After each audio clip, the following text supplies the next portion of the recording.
मार तिरी जाइन भले नौकरी से माना मोर कहनवा राजा जी। 9 दिन करे के बा माई के पूजनवा पूरा दियार मनवा राजा जी। 9 दिन करे के बा माई के पूजनवा पूरा दियार मनवा राजा जी। यार मनवा राजा जी।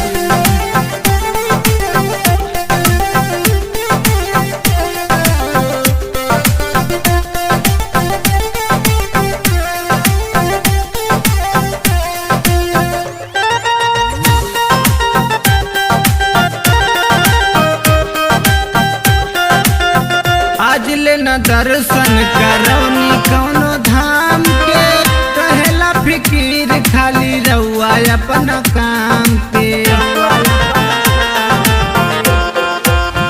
आज ले न दर्शन करौनी कौनो धाम के कहेला फिकीर खाली रहुआ अपना काम के।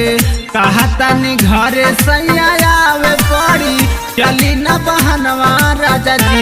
9 दिन करे के बा माई के पूजनवा पूरा दियार मनवा राजा जी।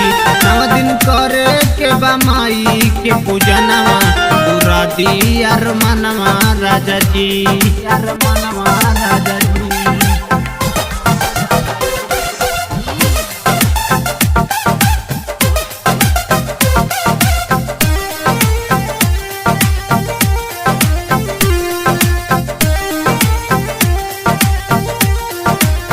माई के कृपा से खुशहाल परिवार बा।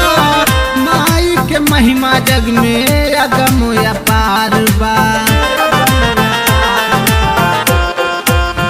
माई के कृपा से खुशहाल परिवार बा।